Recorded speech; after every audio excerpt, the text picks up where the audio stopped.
And I remember, what's his name, old Professor Marsh, accusing me of leading you into God knows what trouble. Another brandy, Richard. Well, I ought to be going. Vita's calling me in the early hours from New York, and it is a bit late. Oh, go on. I haven't seen you for months.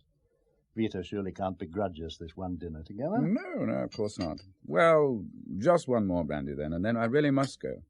You've changed, you know, Richard. You're not the same carefree Richard Young I knew at Cambridge. No, it is 20 years ago, and you're hardly the same carefree Magnus Lane. Well, probably you're right. Thank you. So, what is it to be? England or America? Have you decided yet? Well, that's the trouble, you see. I haven't decided yet. Vita's keen for me to take this directorship in New York. Her brother's publishing firm. Sounds a little incestuous. So, Vita's pushing you to go to New York, and you'd prefer to stay in London. Vita retires to America in a huff, ostensibly to collect her son from school, leaving you with a decision to make. Oh, now that's putting it a little baldly. But to the point, and you see, I think I may be able to help. You're in between jobs, right?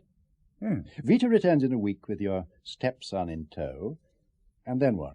Well, Europe for a holiday, I suppose. After I've told Vita my decision, see England or New York. You remember Kilmarth? My parents' old house? Yes. You used to like staying there? Yes, of course I remember it. It's a beautiful old house. Well, it's been standing empty since they died. Oh, the occasional visit from me, but that's all.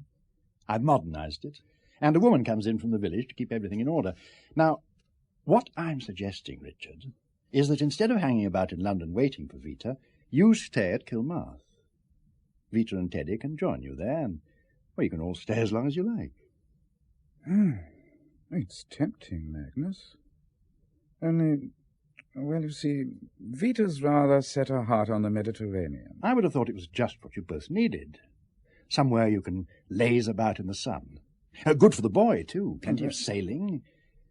But most important of all, the peace you need, Richard, to come to a decision. After all, it'll be a big move. Oh. Surely even Vita can see that. Well, yes, of course you can. Good. So then you'll put it to her, will you? See what she says? Of course I will. It's extremely kind of you, Magnus. Oh, nonsense, dear boy. Come back for lunch tomorrow, and we'll finalize arrangements. Right. Another brandy to celebrate? Well,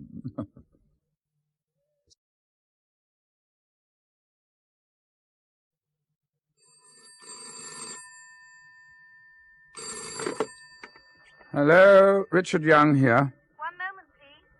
Go ahead, New York. Your call is through. Hello? Hello?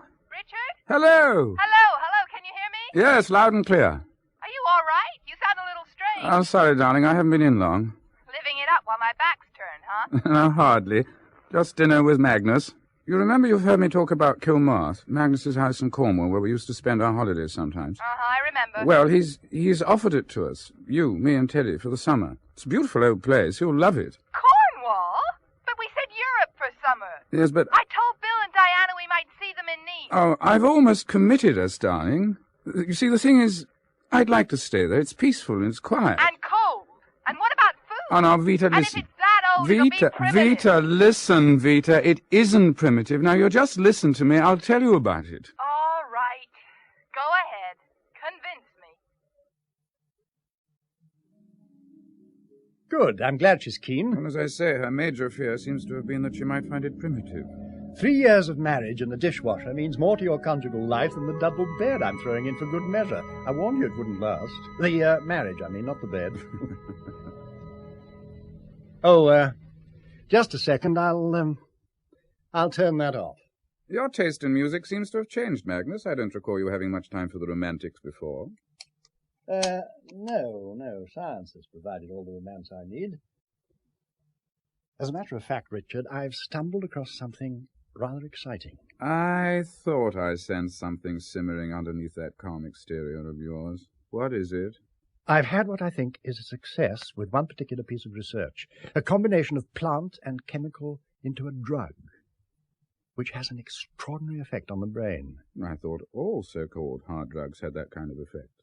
Well, the people who take them, mescaline or LSD or whatever, pass into a world of fantasy, don't they? Filled with exotic blooms and imagine they're in paradise. No, this was no fantasy world. You mean you've tried it yourself? Of course. And I repeat, this was no fantasy world I entered. It was very real indeed. What sort of world? The past. All your sins, do you mean? The evil deeds of your misspent youth? No, nothing personal at all. I was merely an observer, like a spectator at a play. I didn't take part. Well, the fact is that... No, I won't tell you what I saw. It would spoil the experiment for you. I'm sorry, I don't understand. I want you to try the drug yourself and see if it produces the same effect. Oh, no. We're not at Cambridge anymore. 20 years ago, I might have swallowed one of your concoctions and risked death, but not any longer. I'm not asking you to risk death. I'm asking you to give up 20 minutes, possibly an hour, of an idle afternoon before Vita and her son arrive by trying an experiment on yourself that may change the whole conception of time as we know it at present. Why me? Why not try it on your disciples in London University under proper conditions? Because it would be premature, and because I'm not prepared to risk telling anyone, not even my disciples, as you choose to call them. I intend to work on it in September when I come down to Kilmarth. I've converted the old laundry into a laboratory. Now, meanwhile, you're going to be alone in the house. You could at least try it once and report back. I need your help, Richard. You're the only one I can trust, the only one who'll understand. You must understand just how much this means to me. Will you do it, Richard? Will you help me? Oh, Vita's right. I never did learn how to say no to you, Magnus.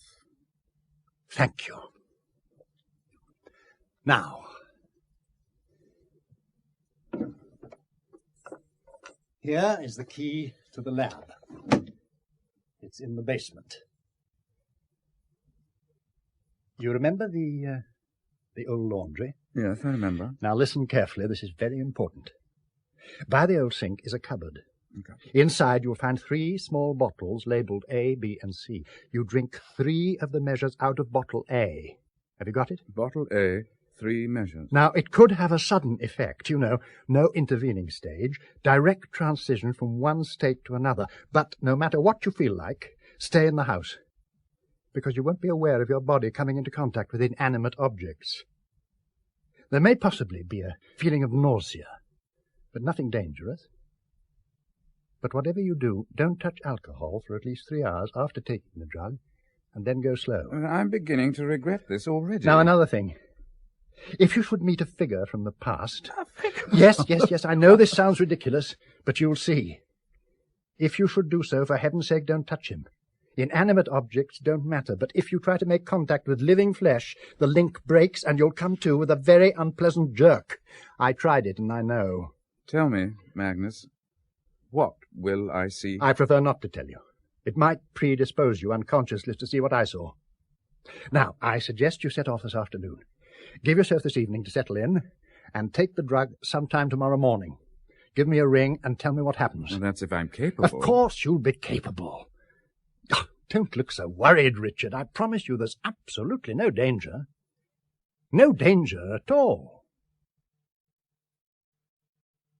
Had enough breakfast, Mr. Young? Hey, Mr. Young? Mm-hmm. You had enough breakfast? Oh, plenty, thank you. I'm so sorry, Mrs. Collins. I was miles away. Oh. Look, do you mind if I go now, Mr. Young? No. I've got to get my shopping, you see. No, you're sure you'll be all right? Yes. I'll pop back this evening and get you a meal. Yes, well, there's plenty to do. I'll be quite busy. Like the Professor. He manages to keep himself busy when he comes down here, though what doing, I don't know. Let me see you out. Now, you don't want to lock yourself away like he does. You want to get out, enjoy the fresh air. It'll do you good to walk over the hill to the sea. Yeah, bring some colour to your face. I'll probably do that later, Mrs. Collins. I've got 1 or 2 things to see to first. Well, you know your own business best, I suppose. Well, till this evening then, Mr. Young. Goodbye, and thank you again. Goodbye.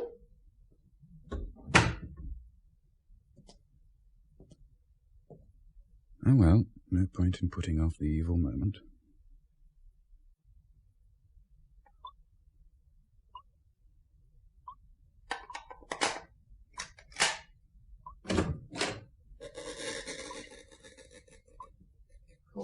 What a place. Well, covered by the sink, I think he said. Here we are. B. C. R. A. Now then, 3 measures. 1, 2, 3.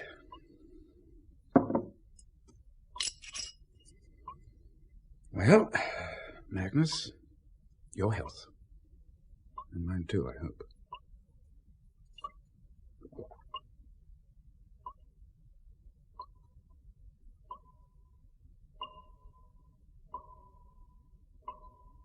Nothing. Absolutely nothing. No nausea, numbness. Nothing. I feel cheated. Ooh. Well, no point in staying here, I suppose. Might as well take Mrs. Collins' advice.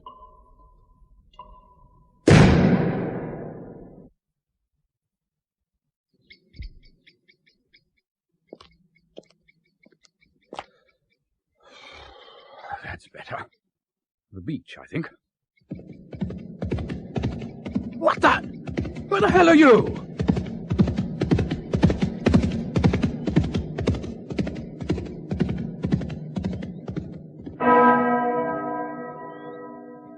What is this?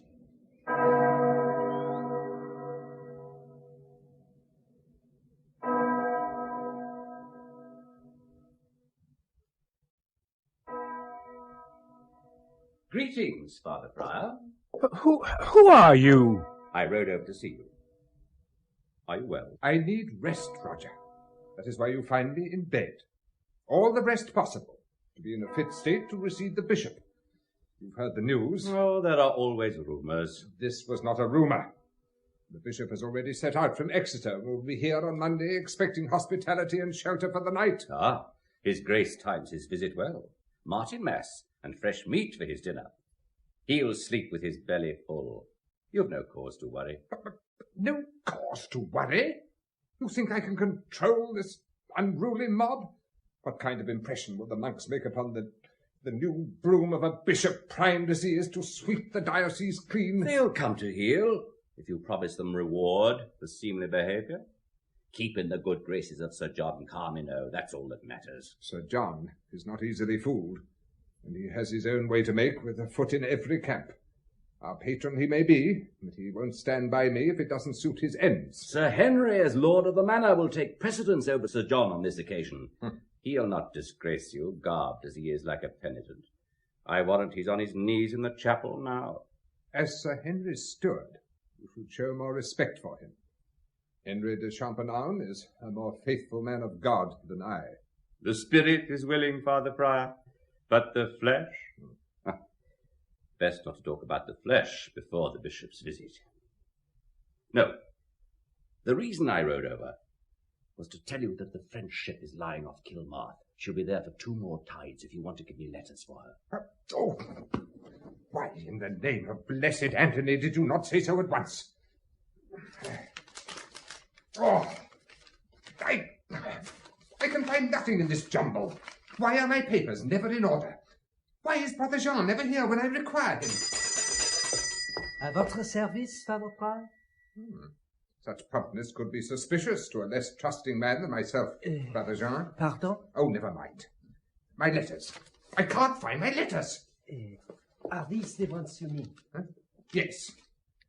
Well, don't dally, man. Give them to Roger. Monsieur? Thank you. Good night, Jean. Father Prior. Lose no sleep over the bishop's visit. Good night. Hey, be careful. Look out, man. Can't you see?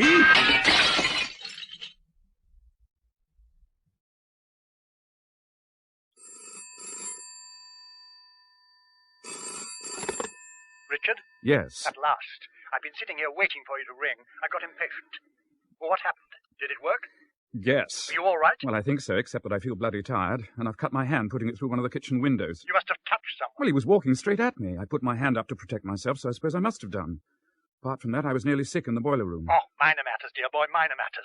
So, it worked for you too? Yes. How absolutely splendid. Now tell me everything, from the beginning. What happened? Nothing at first. I went out and took a walk through the fields to the sea. You damn fool, I told you to stay in the house. Yes, I know. For the first experiment. I know, but frankly, I wasn't expecting it to work. I planned to sit down and, if it did, drift off into some delightful dream. It doesn't happen like that. Well, I know that now.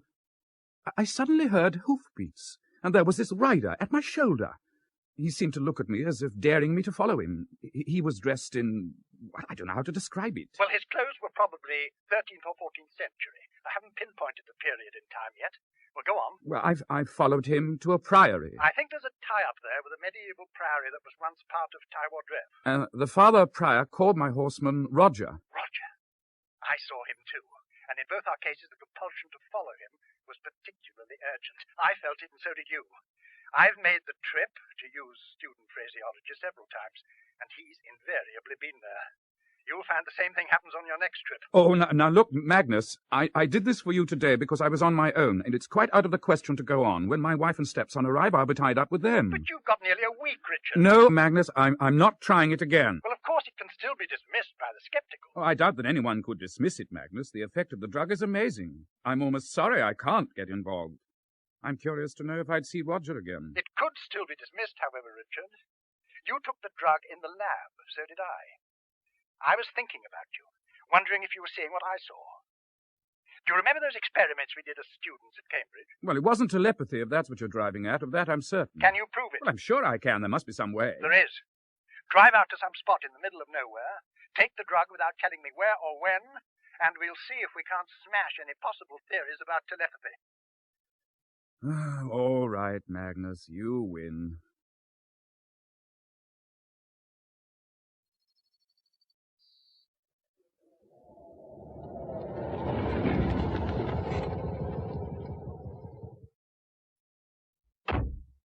Right, over there, I think, near the church.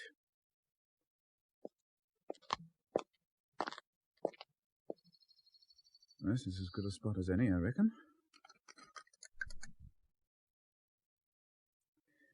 I hope you appreciate this, Magnus.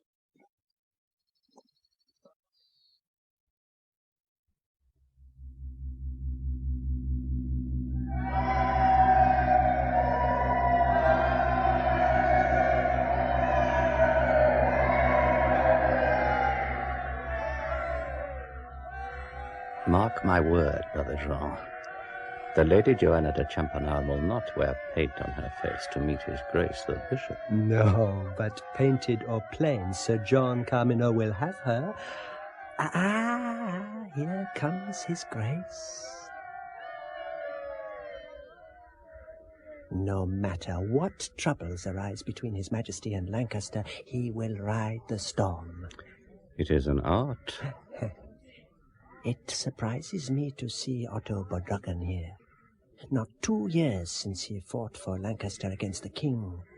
The dragon is here today because his sister Joanna is Sir Henry's lady. Excuse me, my master is to be presented. I may be needed. And may I present Sir Henry de Champagnat, Lord of the Manor of Tywardreath. Your Grace, and my wife, Joanna. And now, Your Grace, our loved and respected patron, Sir John Carmineau of Bachanad, without whom we, in this priory, would have found ourselves hard-pressed for money in these troublous times. Your Grace, we are deeply honored to have you here amongst us. Your Grace, my brother, Sir Oliver Carmineau, one of His Majesty's commissioners, and his lady, Isolde. Isolde. She's the one I'd pick if fortune favored me. What? Oh, yes, Brother Jean. And how long, I wonder, will she stay content within the walls of Carmineau and keep a guard upon her thoughts from straying? I tell you one thing, Roger. Otto Bodrugan has an eye to her. Roger, Lady Joanna. Sir Oliver and Lady Isolde lodge with us tonight. See if you can find them. I'm ready to leave now. My lady. And find Sir Henry, too. I don't know about Sir Henry, but the Lady Isolde isn't far. Where? Over there, in the chapel doorway, in rather intimate conversation with Sir Otto Bodrucker. I'll take a wager with you, Roger, on how long she'll keep that guard on her thoughts.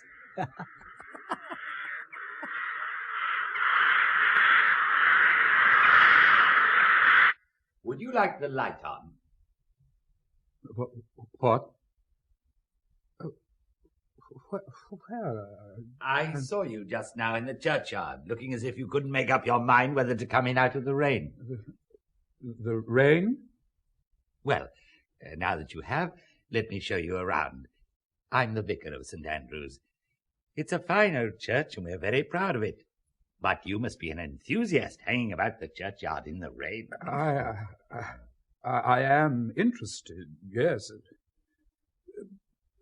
Someone told me there'd been a priory here in former days. Oh, yes, that's been gone a long time. The buildings fell in after the dissolution of the monasteries in 1539. My interest goes back to before the dissolution of the monasteries. Oh, I understand. I've often wondered myself what it all looked like in former times. The priory was close by, you know. It was a French house attached to the Benedictine Abbey of St. Sergius and Bacchus in Angers. I believe most of the monks were French. Brother Jean. I beg your pardon? I was just wondering if you know anything about the lords of the manor in early times. Well, I might be able to help there. Parochial history, I remember, records that the manor is mentioned in Domesday, known as Tywardre, or House on the Strand. The last heiress, Isolde, sold it to the Champernownes in the 13th century. Isolde? Yes, I believe so. Can't help much further, I'm afraid. Tell me, are you staying in the district? At Professor Lane's house, Kilmarth. Ah, yes. I don't think Professor Lane gets down very often, does he? He doesn't come to church. No. Well, if you feel like coming either to a service or just to wander around, you'll be most welcome. Thank you. Yes, it has stopped raining. Well, goodbye, Mr. Young. Goodbye, Mr. Young. Goodbye. Hope to see you again.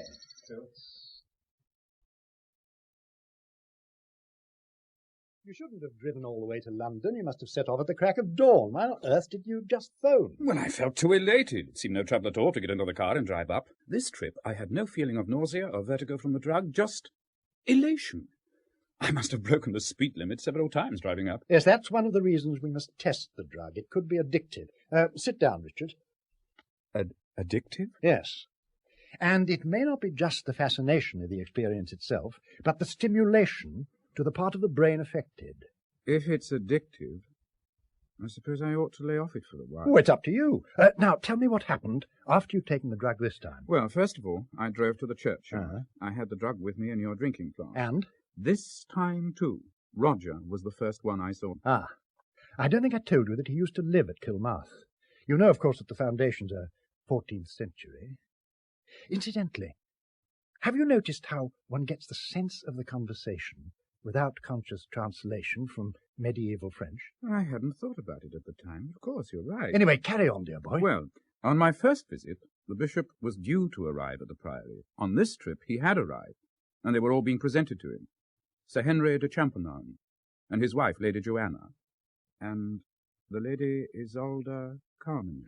You seem to have met the flower of the country, which is more than I've ever done in that time or this.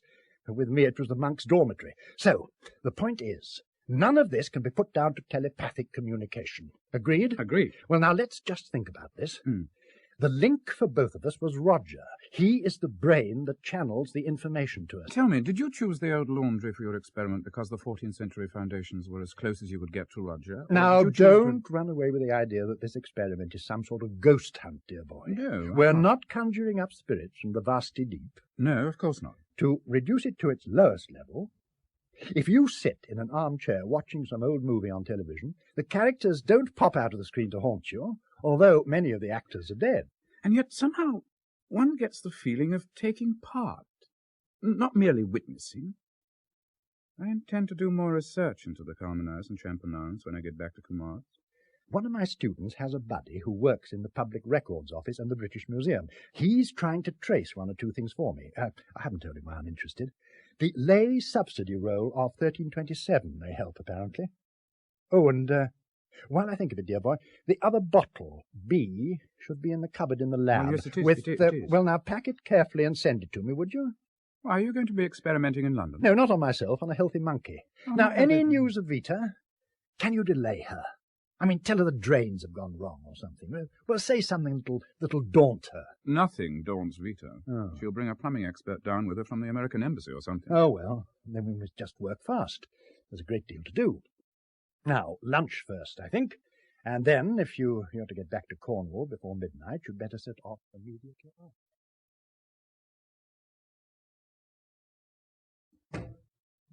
That you, Mr. Young? Yes.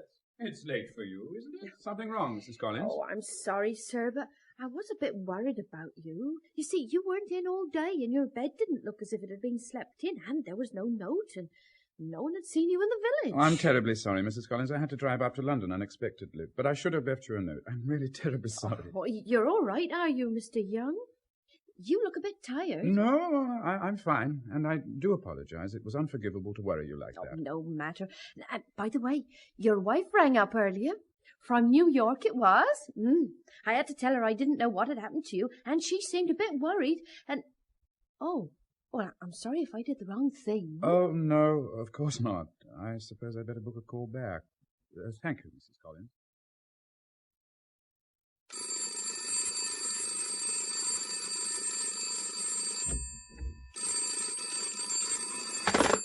Hello, Richard Young here. We have that call to New York for you now, sir. Hold the line, please. Thank you. You're through now, New York. Hello, Vita. Are you all right, Richard? I spoke to some woman earlier. I could hardly understand a word she said, but it was something like you'd been missing all day. I was worried. That was Mrs. Collins, the lady from the village who looks after Kilmarth. I wasn't missing. I had to go to London for the day, and I'd forgotten to tell her. I had to see Magnus on business. Oh, so your professor's been putting you to work. That doesn't surprise me. What's he been making you do that's turned you into a performing seal? Oh, endless things turning out junk. I'll explain when I see you. That's why I phoned before. You'll be seeing me sooner than you expected. Oh? I'll be flying to London this evening. Bill and Diana have decided to visit London, and I'm flying with them. I'm bringing Teddy, of course. But that means you'll be here tomorrow afternoon.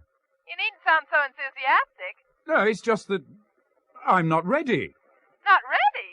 But you've been down there at least 3 days. Look, darling, I can't explain over the phone, but, well, frankly, we weren't expecting you till Monday.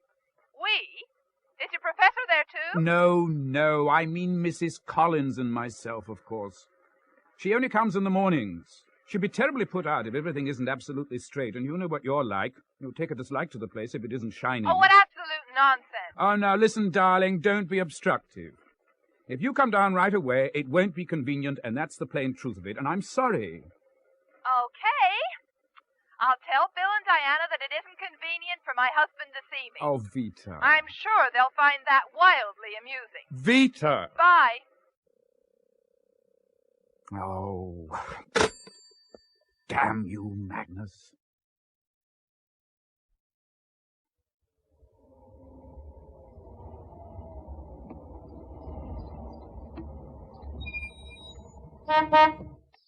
Come on.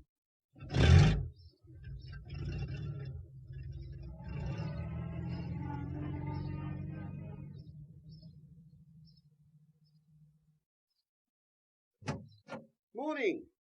I think you can get past now.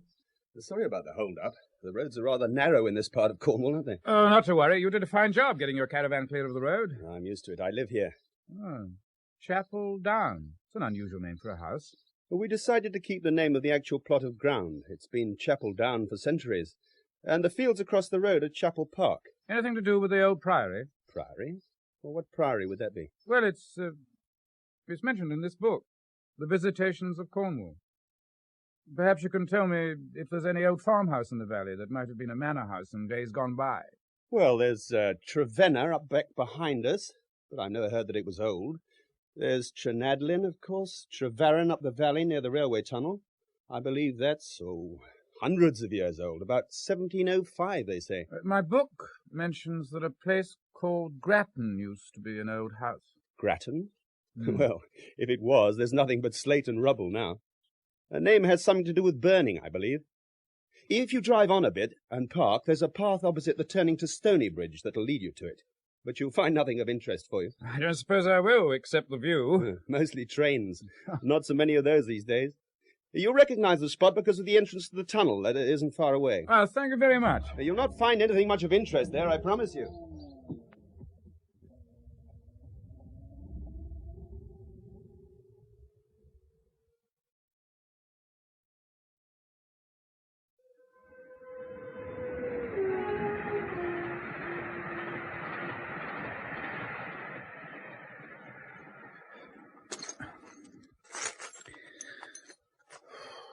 Well, he was right. Slate and rubble and no view to speak of. It's hot. Grattan. How you must have changed. I think I'll just sit a while. Wonder if I brought a flask. Just once more. One last look for Magnus.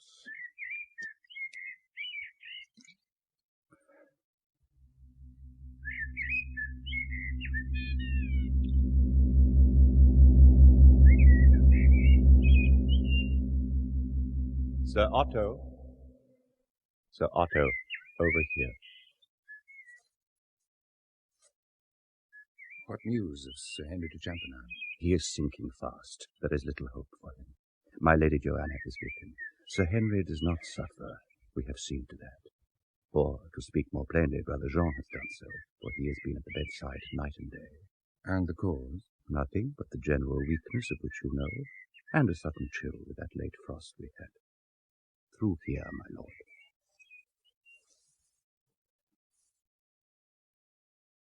Otto, you are too late, I'm afraid. Sir Henry is dead. I'm very sorry, Joanna, that I could not be by your husband's side when he died. My ship was delayed. Have no fear. Brother Jean did all he could for him. My husband would be attended by no one else. But you have not greeted our other visitor. Lady Isolde, I did not see you in the shadows. It is good to see you again, Otto, even on so sad an occasion. I shall leave you to comfort one another. I have one or two things to organize. Roger, follow me.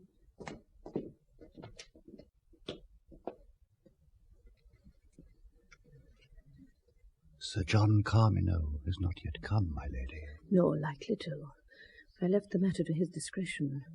If he is premature in condolence, it might be thought overzealous on his part. The sooner this business is over, the better for all of us. It is only left for me to don the black veil of sorrow. Should I wear it covering my face, do you think, Roger? Unless you can weep at will. I have not wept since my wedding day. We'd better return to Otto and Isolde. I must see Brother Jean about one or two matters.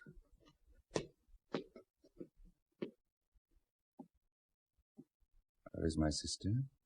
Calm, Sir Otto. I expected it.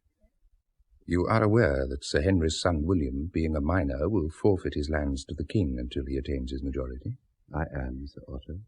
As William's uncle by marriage, and therefore his legal guardian, I should be empowered to administer his estates with the king as overlord. But the circumstances are not ordinary, owing to the part I took in the so-called rebellion against his majesty.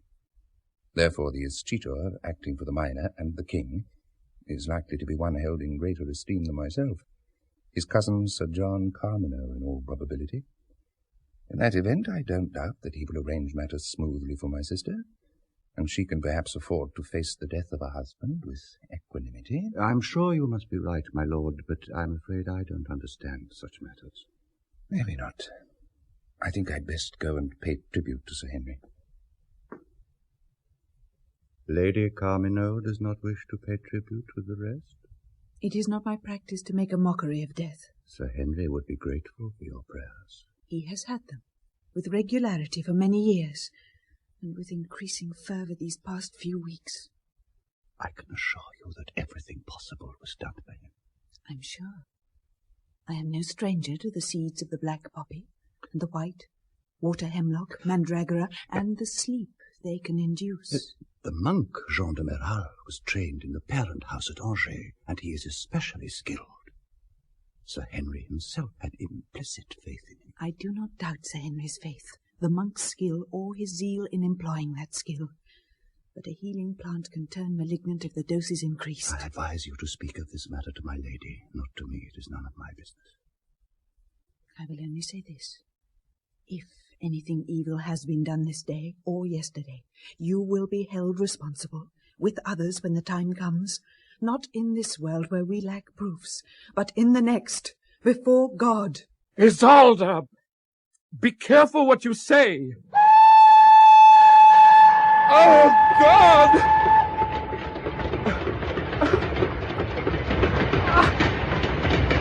How did I get... The car. I must get to the car.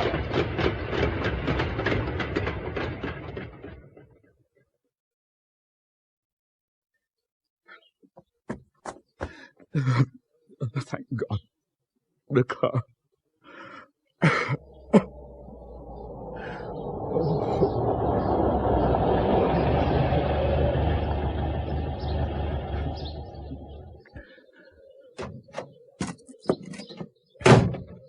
Are you all right?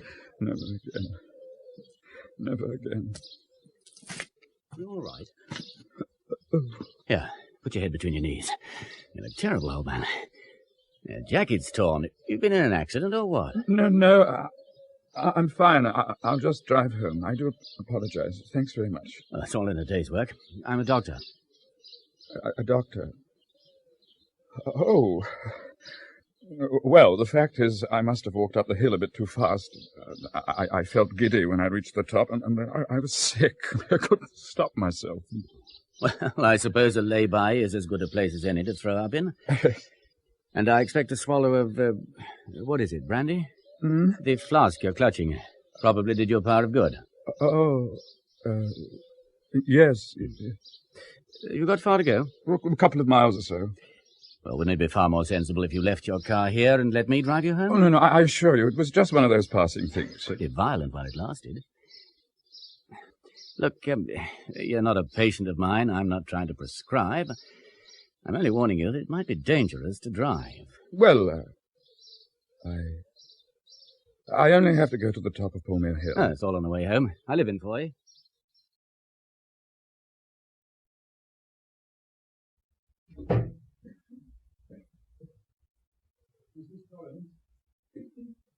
Mrs. Collins? Hello, darling.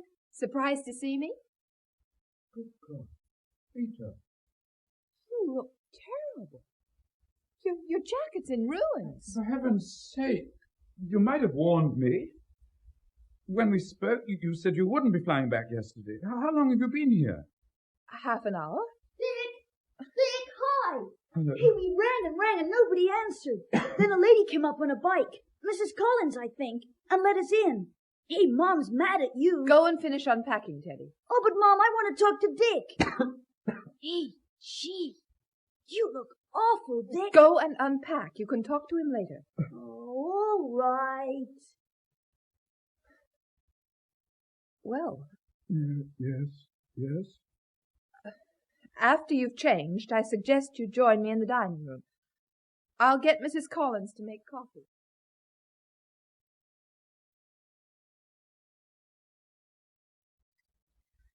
I think Mrs. Collins is pretty efficient.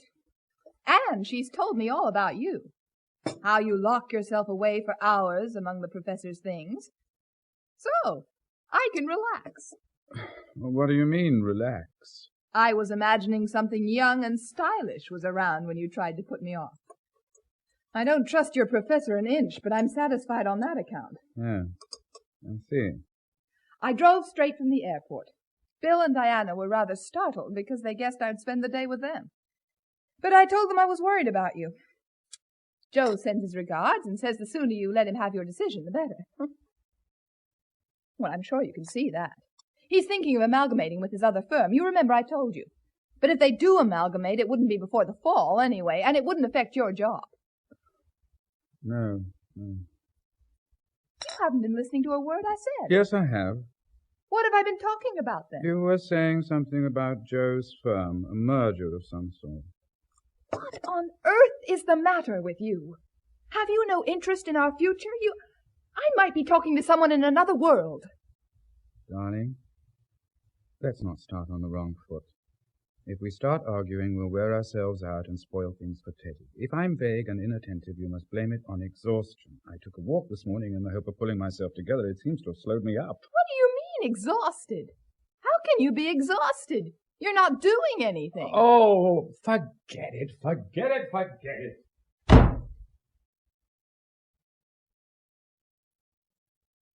Look, Magnus, I'm phoning from the bedroom. I have to keep my voice down. Vita's arrived. I thought she wasn't due until next Monday. Today's Wednesday. Oh, she's come earlier, worried about me or something. Well, did you manage to make another trip before she arrived? How do you feel? Jaded. I came to find myself practically on the railway line near the tunnel with a train rushing past. It was a place called Grattan. Yes, I warned you about that kind of danger, didn't I? Yes. It's always present. No warning system with the brain under the drug. But even more worrying, I'm getting confused. I find it hard to tell where reality starts and ends. The figures are so vivid. Otto Bedragen and Isolde. She is beautiful, Magnus. Compared to the other woman, her dress is plain. No wimple, just a jewelled fillet crowning golden hair. And her voice. Confusion? Now that's fascinating. Do you know what? I've a good mind to join you so that we can go on our next trip together. I'd like to take a look at this Isolde Carmino. She sounds worth seeing. She's Bedragen's girl, not ours. Listen, Magnus, on this trip, Sir Henry had died. Must have been a gap of months since my last visit. Roger seems involved in it, some kind of foul play. Foul play? Now listen to this. Found by my researcher friend. You remember I mentioned him? Yes. It's an order about the body of Sir Henry de Champernowne from the bishop. He forbids exhumation of the body. He says that no one should afford any help, counsel, or favour for such an exhumation or removal. I wish I understood all the underlying jealousies and rivalries. It's like half reading a story and not being allowed to read to the end. It's strange, but that other world seems more vivid to me somehow than my own. I know. By the way, how's the monkey? Dead. Dead? I killed him on purpose. I have work to do on his brain cells and the effects of the drug. Oh, it was all quite scientific. There's no need to get upset. I'm upset because of the risk you seem prepared to take with my brain cells. Your brain's different, my dear boy. You can take a lot more punishment yet. Richard! It's Vita. I'll call you again when I can. Will you take another trip, Richard? This weekend? I'll try. I must go now. Oh, here you are. What are you hiding here for? I was just phoning Magnus. Oh, for heaven's sakes, can he leave you alone for 2 minutes? Look what I found! Look what I found! Hi, Dick! What's this horrible thing? Christ, what the hell have you been up to? I wasn't doing anything. There are some rooms in the basement, and the key was in the lock. You've been... There's a dark little room full of bottles, Mom, and there's something like a dead kitten in one of them, and this monkey's head or whatever it is. Did you break anything or touch anything else? No. If I catch you anywhere near that room again, I'll murder you. Dick! If you'd come next week as you were supposed to, Vita, this would never have happened. You're shaking. Anyone would think there were explosives in there. Just keep away from there in future.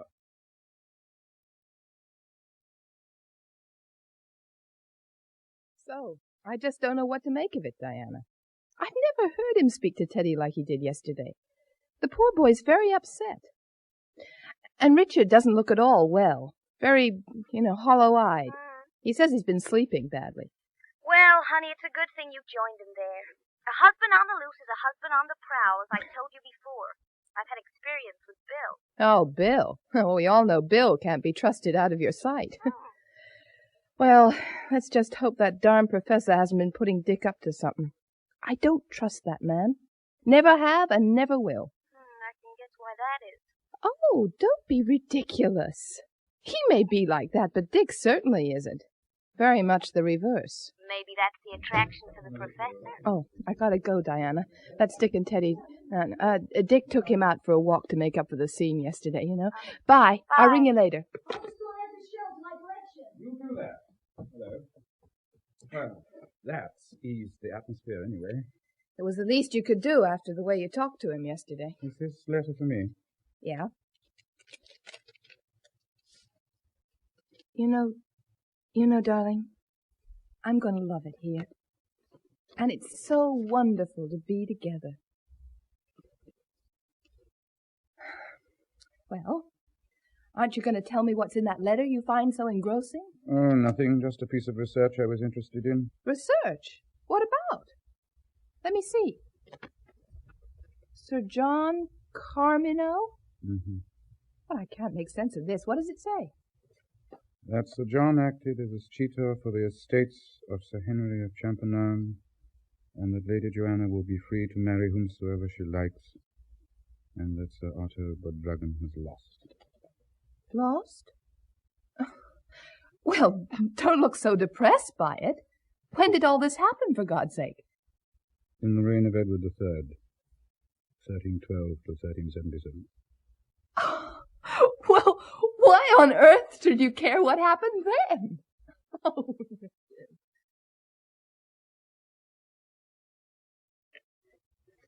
Teddy, honey, don't put so much marmalade on your toast, okay? Oh, morning, darling. Morning. No, just coffee, please. Teddy, you've had enough now. Run and get ready. For what, Mom? Church, dear. What else on a Sunday morning? Okay. And if you're going to drive us, Dick, you'd better make a move, too.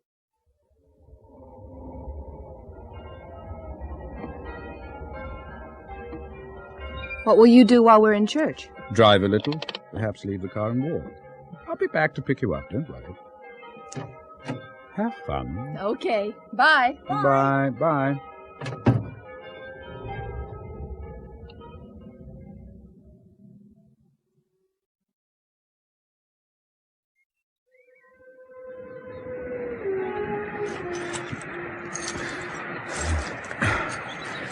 Here we are.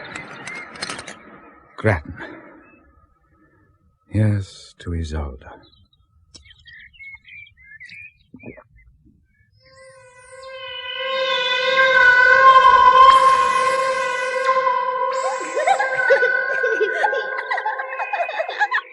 You know what comes about when women scold? Their tongues turn black and curl into their throats. I must pluck it back. Open your mouths.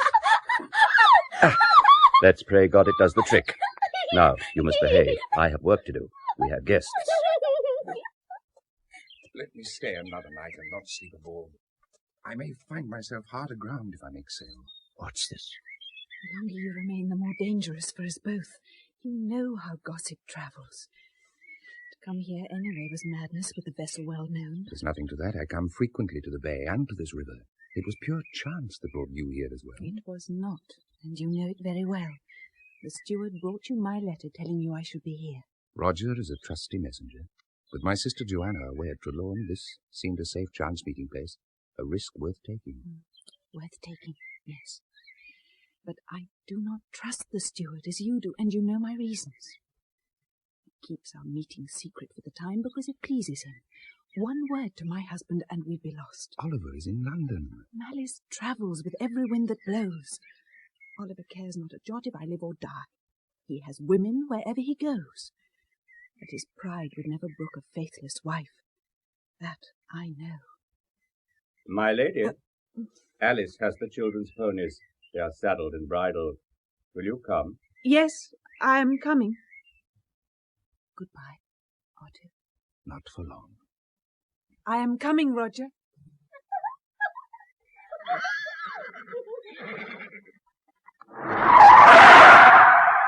Look where you're going! Wandering across the road like that, you'll get yourself killed, man! Are you all right? I'm sorry. Yes, I'm fine. Oh, no, it's 1:30. Vita!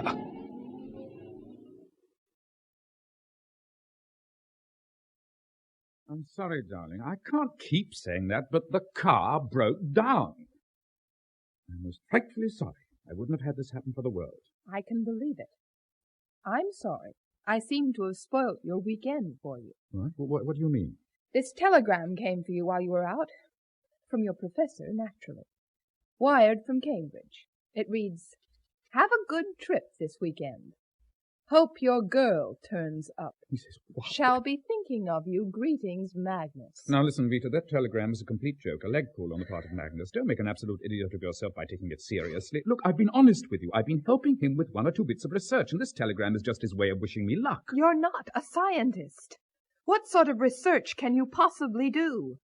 And that telegram hardly reads like a serious scientific document. Look, Vita, it was a complete joke. I'm not interested in the professor or his jokes. You share so many of them and keep me out that I'm past caring. Oh, for God's sake, you're behaving like every well-worn joke about wives I've ever heard. The simplest thing to do would be to ring up Magnus first thing in the morning and tell him you're filing a divorce suit because you suspect me of waiting to meet up with some scrubber at Land's End. He'll howl his head off. All right. What were you really doing this morning while we were in church? I've told you, mooching about in a derelict quarry. It has connections with an old manor house, and Magnus and I happen to be interested in the site. Then I couldn't start the car, which I'd parked rather awkwardly in a ditch. It's news to me that your professor is an historian as well as a scientist. Good news, don't you think? Makes a change from all those embryos in bottles. I encourage it. You encourage him in everything. That's why he makes use of you. While you were scrabbling about in that quarry for your precious professor, I've been busy too. Bill and Diana phoned. They're just crazy to see the house, so I suggested they put off their visit to Dublin for 48 hours and motor down to see us for lunch and so stay the night. They jumped at the idea. Oh, my God, Vita. I'm glad you're pleased. No, you're right, Vita. American policy is changing there. Bill rather hoped to get the embassy, but they gave it to Peters. Remember him, Vita? Oh, do I? Surely he doesn't even know that country exists. No, a diplomat's job is not an easy one. Of course, there's nothing like moving to a new country for giving you new interests in life. Well, you'll know what I mean, Richard. Aren't you going into partnership with Joe? Yeah, that's wonderful. It's not settled. There's still a lot to be discussed. Well, naturally. I mean, you can't decide on a flick of a coin, but what an opportunity. His firm is on the crest of a wave right now, and you'd never regret it. Especially as I gather you've nothing really to lose this side. No special ties. Of course, Vita would make a home anywhere. She has the knack. And with an apartment in New York and a weekend place in the country, you'd lead a very full life together with plenty of opportunities for travel thrown in. Come and look at the view, Diana. It looks great by moonlight. What? Oh, yeah, sure. Won't be long, boys. Behave now. Hey, look, don't think I'm butting in, but you know how girls talk. You got Vita worried. She told Diana you'd blown cool over the idea of coming to the States, and she can't figure out why. Women always think the worst. You know, I met this girl in Madrid. Diana was in the Bahamas at the time with her parents, and I was just crazy about it. 19 she wasn't, a real peach. Of course, we both knew it couldn't last. She had a job at the embassy there, and Diana was due back in London when her vacation was over. I was so wild about the kid, I felt like cutting my throat when we said goodbye. However, I survived, and so did she, and I haven't seen her since. If you think I've got to go around the corner, you couldn't be more wrong. Oh, well, that's fine, just fine. I wouldn't blame you if you had, as long as you kept it quiet from Vita. Right.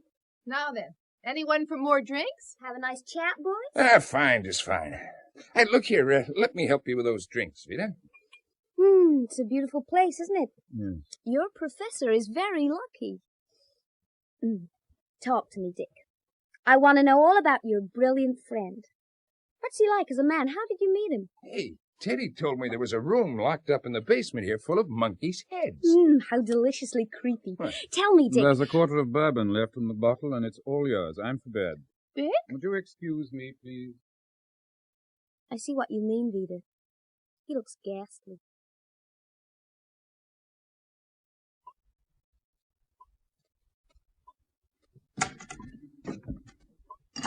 Where's the measure? Oh, to hell with the measure.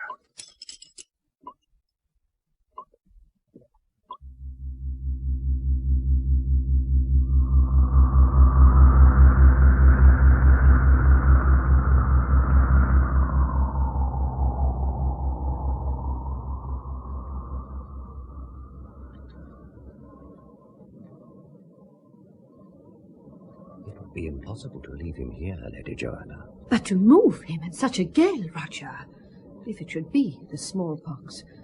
Sir Otto has been informed of his son's illness? If I may suggest, the guest chamber at the Priory is vacant. Neither I nor my brethren fear smallpox. I would make it my business to watch him day or night. We should have decided on this sooner. Come, we have delayed long enough. What's your skill on this occasion? If you should let him die, you would have to answer to his father, and in that event the prior himself could not protect you, Brother Jean. From what I understand, Sir Otto Bodrugan will have trouble enough protecting himself. You know, Sir Oliver Carmino lay at Buckingham last night and left at dawn, telling none of his servants his destination. If he has hidden in secret along the coast, it would be for one thing only, to seek out his lady's lover and destroy him. I would not give much for Sir Otto's chances if he were caught in an ambush. We are ready, Roger. Go ahead of me, Brother Jean. I will not be long. As you wish. Boy! Boy! Sir? Ride like the devil to Tregest. Warn Lady Isolde to stay indoors. Bodrugan was to have sailed here to the creek tonight, but he'll not venture in this gale. For God's sake, ride like the devil. I will. Roger! Coming, my lady.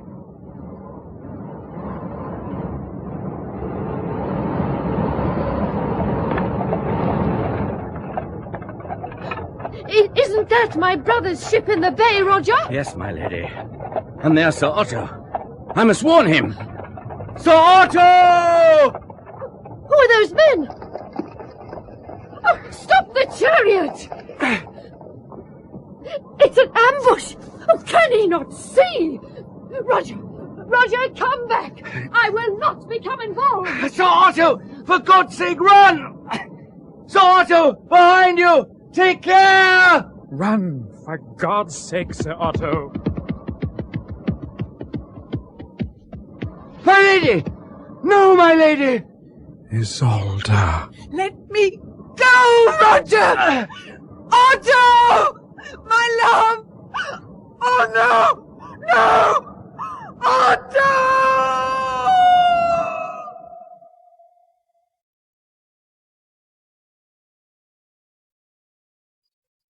It's a pity we have to leave today, Vida. Frankly, I'm worried about Dick. Hey, what time did you say he set off on his walk of his? Oh, well, I'm not sure. I must have still been asleep. Have some more coffee, Vida. Come on, I'll help you make it. Quiet morning for you, Bill. Helps get rid of all that bourbon.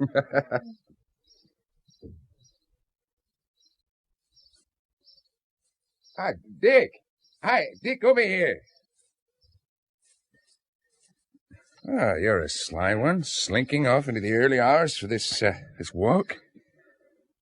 Say, you look a bit off. You all right? As a matter of fact, I've just witnessed a most appalling crime. What on earth? I felt I needed some air, so I took the car down to a place I know near the estuary, and the boat went aground. It was blowing damn hard, and the chap aboard and his crew had to take the dinghy. They made the opposite shore all right, and this appalling thing then happened. These thugs, these bloody thugs on the opposite shore. The chap on the boat didn't have a chance. My God, how terrible. Hey, hadn't you better call the police? Police? It's not a job for the police. It's this chap's son I'm thinking of. He's ill and someone will have to tell him. But good God, Dick, it's your duty to inform the police. This is murder. And you say you know the chap who was drowned and his son. What? No, I mean, I've heard people talk of the family. I can't get involved. There were other witnesses. They'll tell the police, probably. Did you speak to them? No, they didn't see me. I still think you ought to tell the police. Would you like me to do it for you? No. And Bill, not a word to Diana and Vita. Swear it. Yes, of course, if you think it's best. I do. But pull yourself together, man. You're obviously in a state of shock. I think I'd better slip up to the bedroom. Pull myself together. Oh, I need some sleep. Yeah, sure. Don't worry about us. Vita's taking care of us just fine. And I was mortified. Staying upstairs all morning, not even coming down to say goodbye to Bill and Diana. What on earth is the matter with you these days? I don't understand. I'm very sorry, Vita. Hey, Dick, can we all go? Wow. What's wrong with your eyes? They're all bloodshot. We all had a late night last night, Teddy. Can we all what? Go out fishing. Not this morning, Teddy. Go out and play. We're busy. Gee, no one ever has any time for me around this place. What is the matter with your eye? It looks dreadful. Bourbon allergy combined with shellfish. By the way, Bill said to tell you that he'll be listening to the radio and reading the papers in Ireland to see what's happening here in Cornwall. Make sense to you? Well, he means the weather, I suppose. Hello? Vita Young speaking. Oh, hello, Magnus. Yes, he's here. It's your professor. Thanks. Magnus? I realize it's difficult to speak, but will it be all right if I come down on Friday for the weekend? Just a minute. Can Magnus come down on Friday for the weekend? Surely. It's his house, after all. You'll have more fun entertaining your friend than you had putting up with mine. Vita says, of course. Well, I'll let you know about the train later. Have you been on a trip recently? Yes. I went to Gretton again. With ill effect? As a matter of fact, I'm feeling pretty lousy. Something I ate or drank disagreed with me. I've been violently sick, and I've got a peculiar bloodshot eye. What about the confusion? That, too. I had a nightmare. Someone called Otto was set on by thugs. Well, I'll get my man at the British Museum to check on that. Did Roger have a hand in it? No, he didn't. Strangely, I'm rather glad about that. Now listen, no more trips unless we're together, no matter how big the temptation. Swear it. I'll try. Goodbye, Magnus. Cheer up, darling. Only 3 more days and he'll be here. Won't that be wonderful? Oh, that was great, Dick. Hey, Mom, can Mrs. Collins cook them for our lunch tomorrow? I'm sure she can. Go and put them in the fridge, honey. Otherwise the house will stink with the smell of fish. It's hot. Thank God this room's cool. Yes. Teddy's really taken to sailing. I wonder if we... Oh, there's a note from Mrs. Collins, darling. Telegram came over the phone to say Professor Lane is catching the 2:30 train from London instead of the 4:30. Arriving St. Austell 7:30. Well, thank the Lord for Teddy's mackerel. He'll be here for dinner. To hell with the mackerel. Poor Magnus has been kicking his heels down at St. Austell for the last 20 minutes. I'll take your car. It's faster. Well, the 7:30 was dead on time, sir. Yes, I dare say, but that's not the point. The point is I was meeting someone who was on it, and he isn't here. Well, sir, he probably got tired of waiting and took a taxi. No, if he'd done that, he would have telephoned or left a message with the chap at your booking office. I'll tell you what, sir. I'll open the booking office up, see if there's a message. This way. No, let me see, sir. No, I can't see it. Look, that case, the initials M-A-L, that's his. But why did he leave it here? There's a message, sir. That's from the booking office clerk. A suitcase with initials M-A-L to be delivered to a gentleman named Mr. Richard Young. You Mr. Young? Yes, I am. Owner of suitcase said to say he'd changed his mind and decided to get out at Par and walk from there. What a bloody silly thing to do. Well, there's a fine evening for a walk, sir. There's no accounting for taste. Well, I promised Teddy he could wait up for the professor. Thank heavens I sent him to bed. Midnight and still no sign. I do think it's extremely bad manners on his part. He must have known we'd have dinner ready for him. For heaven's sake, Richard, what are you reading? Whatever it is, it's obviously of more interest than anything I'm saying. Some papers I found in Magnus's case when I unpacked it for him. Not more historical documents. Oh, really, Dick, I think I prefer Magnus the scientist to Magnus the historian. He really is the weirdest man. I went into his room to take some towels and thought I'd hang up his dressing gown, which he'd just tossed onto the bed, and the funniest little bottle fell out. What? Well, it was empty, so I threw it away, but really, what on earth Listen, did this bottle have a label on it? Label? Oh, well, I hardly looked for it. Oh, wait a minute, yes. Just said B. Very weird. Oh, my God. I'll get it.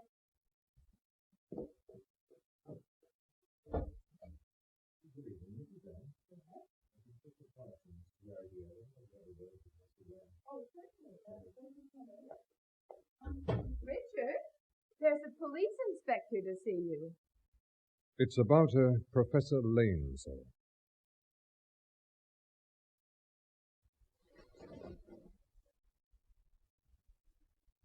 Yes. That's him, Inspector. How? Word came through that one of our patrols had found the body of a man resembling Professor Lane near the railway line, just this side of Trevelyan Tunnel, not far from Grattan. Grattan? He seems to have received a blow on the head from a passing train, unobserved by the driver and the guard. He managed, apparently, to crawl into a small, disused hut just above the line, and then he collapsed. It looks as if he must have been dead for some hours. Oh, here's the doctor. Oh. Well, he has to be here, sir. You see, there'll be a post-mortem and everything. Mr. Young, isn't it? Yes. We've met. I don't know if you remember. You Yes, I do. weren't feeling well, and I made sure you drove home safely. Yes, indeed, I remember. I'm Dr. Powell. If it's any consolation, he couldn't have lived long after receiving a blow like that. So he didn't just lie there wondering why nobody came? No. This was his walking stick, sir. Found lying halfway down the embankment. Yes, it's one of many that he had. You realize, sir, that you'll be required to give evidence at the inquest. There might be a question of amnesia, or even, of course, suicide. I mean, how could a grown man walk into a train and not see it? Darling? Darling, some tea. Oh, thank you. How are you feeling now, darling? Oh, I'm all right. It's all over now, darling. Post-mortem and the inquest. Now you must just forget it. It really was extraordinarily generous of the professor to leave you Kilmarth. What do you intend to do with it? When we go to America? Oh, for God's sake, Vida, can't you just leave it alone for once? Well, somebody's got to decide something. You just lie there staring at Magnus' walking stick and that letter they found on him. I don't think I can stand much more, Dick. Something's going on, and I don't know what it is. I'm trying to understand. But no matter what the coroner said, I don't believe that the professor just walked into that train or that he slipped on the bank and fell because he was so involved with some historical survey he didn't see the train. You and I both knew Magnus. He was so alert. You heard the inquest. There's no other possible explanation. Nothing was found in the post-mortem to give any suspicion. For God's sake, what's behind this? Did you have some secret pact between you both that he would kill himself? Magnus died accidentally walking into a freight train as it was going into a tunnel. Now, for God's sake, accept that and leave me in peace. Yes! So that you can drool over that damn letter again. You keep your secret! Oh. Magnus.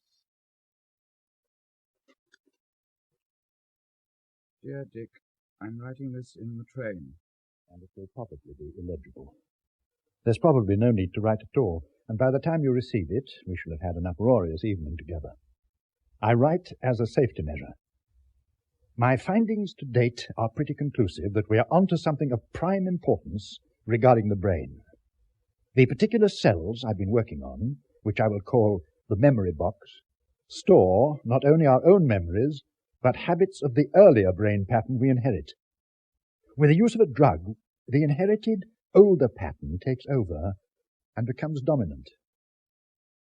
By the way, I enclose an account of Otto Bodruggen's death. Poor Isolde. Who will comfort her now? Will we ever know? As to the drug itself, it's dangerous and could be lethal if taken to excess. So, dear boy, if anything happens to me, destroy what remains in the lab. No time to say any more. We're drawing into Exeter. A bientôt, in this world, or the other, or hereafter, Magnus. If anything happens to me, destroy what remains in the lab. Dick, Mom said... Teddy, will you tell Peter that I have work to do, and I do not wish to be disturbed? If anything happens to me, destroy. Only seed left. It must be destroyed. Destroyed completely. Oh, but I haven't taken. She did not dismiss me. I told the Lady Joanna. I know. And now she may threaten harm to you and this whole place. I would not have it thus. But think of your brother. Little Robbie must come to no harm. He has grown to love you, even as I do. Any further suffering that may come my way, I can bear alone. If I have brought dishonour on two houses, my husband's and Otto Bedragon's, which doubtless will be said about me down the years, I will not do the same to yours. I should leave. I should never have taken shelter here from my husband's anger. This was my father's farm, and will be Robbie's when I die. And had you sheltered here for one night only, and not 15, you would have lent grace enough to last through centuries. 15 nights. And on each one of them, since I have been with you, I have stood looking out across the sea to Chapel Point, remembering that his ship would anchor there. Part of me died with him, Roger, the day they killed him, and I think you know it. Yes, I've always known it. If I've given you cause to believe otherwise, forgive me. Joanna! Have no fear. My lady. In all the 10 years you served my household, you never thought to bid me welcome here? So this is the retreat. And snug enough, no doubt, on a winter's night, apart from the smell of beasts. How do you do, Isolde? I had heard you had fled here. I do very well, as you see.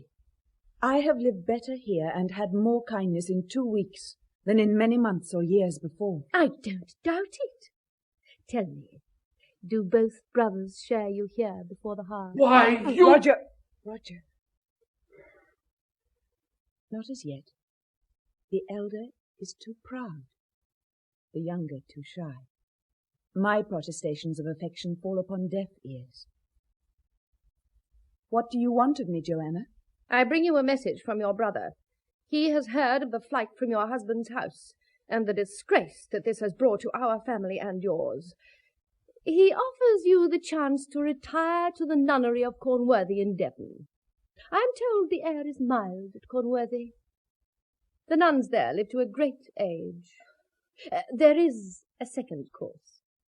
To remain here, as drab to my one-time steward. But I warn you, the parish might serve you as they recently served a tenant of mine, and have you riding to do penance on the back of a black ram.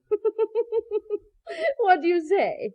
We could mount one of you on a ram and the other on a ewe, and have them jog-trot together. Bitch! You bitch! I'll kill you! Leave her alone!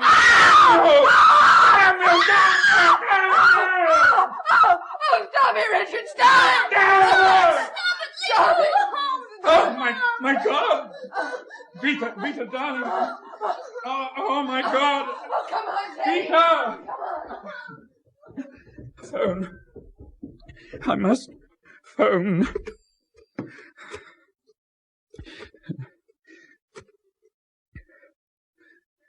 What number are you wanting? Look, I want Dr. Powell. Quickly, it's urgent. One moment, please. Oh, come on. Hello, Powell here. It's Richard Young from Kilmarth. You remember, the friend of Professor Lane? Yes. Look, the most frightful thing has happened.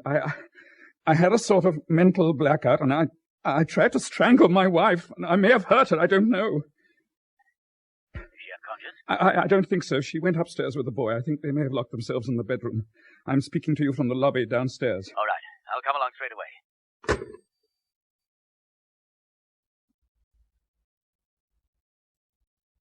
Well, everything's under control. Your wife's all right, and your stepson. And now what about you? Have I hurt her? Slight bruising on the neck, nothing more. She insists you were fighting drunk and didn't know what you were doing, but it was a pretty grim experience. She says you don't usually drink. I wasn't drunk. What are you on? On? What drug? That's just it. I don't know. Something Professor Lane gave you? Yes. Was he on the same drug when he walked into that train? Yes, he was. But the frightening thing was, I hadn't taken any this time. It just happened. Yeah. I ought to get you to the hospital for observation. Oh, no, please, no. On one condition. That you let me attend you and give me whatever's left of the drug so that I can have it analyzed. Downstairs in the lab. In a bottle marked C. No. Well, now I'm going to sedate you. When you come round, we'll discuss whether or not you should go to hospital. Now, this won't hurt you. Don't tell Vita. She disliked Magnus. And if she knew this, she'd dislike him even more. So don't tell her. Don't tell Vita.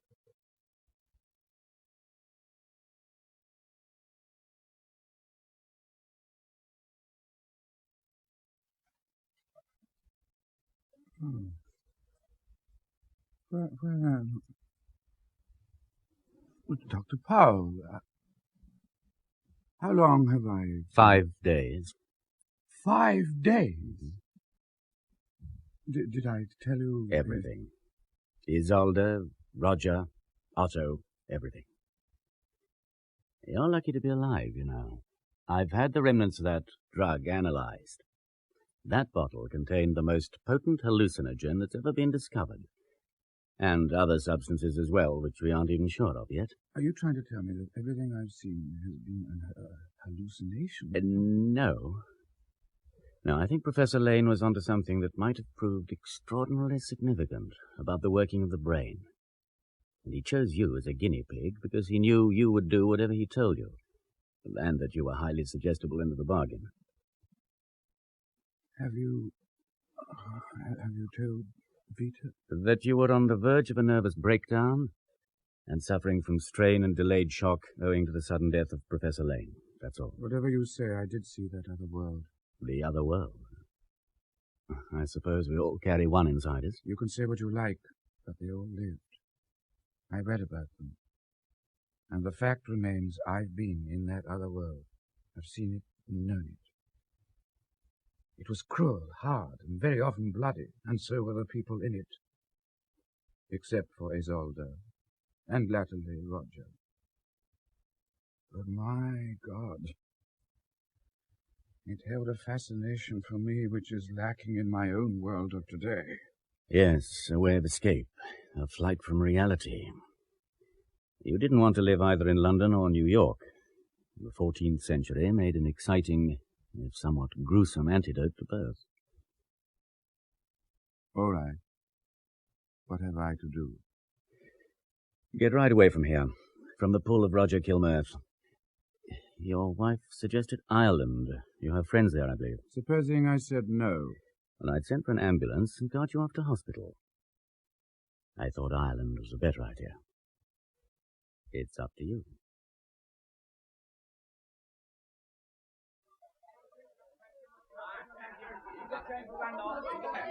I hope we aren't going to find ourselves beside that crowd in the plane. Mom! Oh, not so loud, Teddy. Oh, look what you've Teddy, done. why don't you sit down and keep quiet, boy? Here you are, Dick. I'll pick it up for you. Thank you. It's a nice stick, isn't it? Yes. Oh, those must be the initials of Magnus' father around the top. Oh, Dick, the top's loose. Did you know? Would you give it to me? It's meant to be loose. Oh. I'm sorry. I didn't mean It's to. all right, darling. Look, I must rush off to the gents. If they call the flight, go ahead and get in the seats in front. If I'm caught in the mob, I'll find myself a seat in the back, and we can change places after takeoff. As long as you two are together. Now, here, take the boarding cards.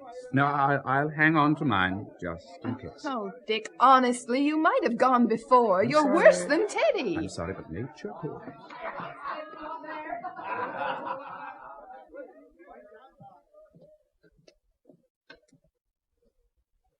Excuse me.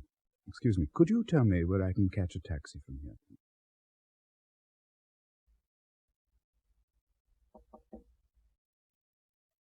I thought you'd be here. As I passed Kilmarth, I spotted the front door open. Did Vita phone you? No, I rang the airport to see if you boarded. They said no. Then I knew where you'd be. Here at Kilmarth, where it all began. You sound as though you expected me to do this. I knew there was a risk. But I wanted to give you a chance just to see if you could make it, instead of going by the rules. Which say? Put your addict inside once he's well and truly hooked.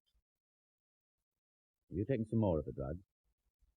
Yes. I thought you'd given me all that was left in bottle C. I did. Only Magnus had some with him. He kept it here, in the head of his cane. It's hollow, you see? And that was the rest of bottle B. I think I should tell you that we've discovered that the drug contains a substance of some toxicity that could seriously affect the central nervous system, possibly leading to paralysis. I have the full report here, Mr. Young. Mr. Young.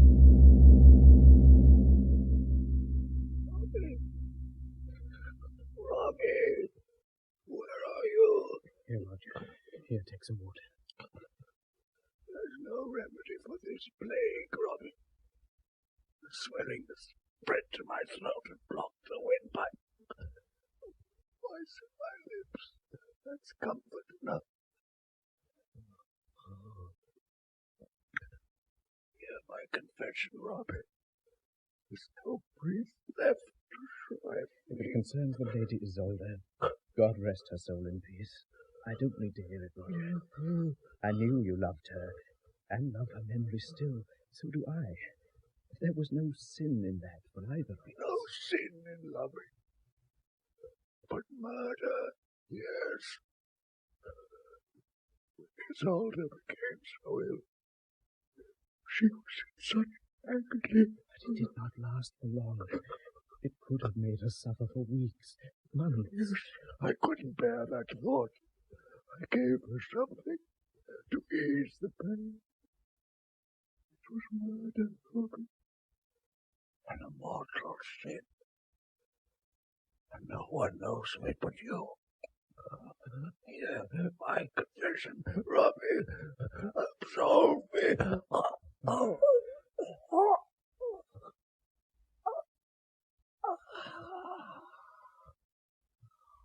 Go forth, O Christian soul, out of this world.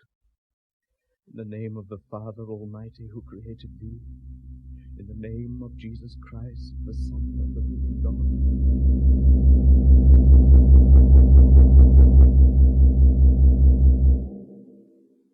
It's finished. Roger's dead. He's free. It's all over. Don't stand up. You're too weak. Sit here. Doctor, would you look up for me in the encyclopedia? Look, it's there beside you. The date of the Black Death. 1348. Endemic in the Far East. They've had a number of cases in Vietnam. Have they? Well, I've just seen what it did in Tyberdeath 600 years ago. So, there's no more temptation. Roger is free, and so am I. Now, before I put that call through to Vita in Ireland, suppose you repeat what you were telling me about the drug. I'm afraid I didn't hear what you said. Well, there's no point now. I burnt the report with the flame from my lighter when you were on your knees reciting that prayer for the dying. That's no answer. It's all you're going to get. Well, that'll be Vita. Now for the countdown. Shall I tell her I got locked in the gents and I'll join her tomorrow? It would be wiser if you told her you hoped to join her later, perhaps in a few weeks' time, if you're lucky. But that's absurd. There's nothing to hold me back. I've told you, it's all over. I'm free. Answer the phone.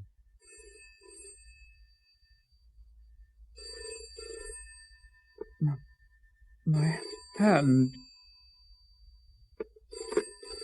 I can't seem to... Paul, I can't...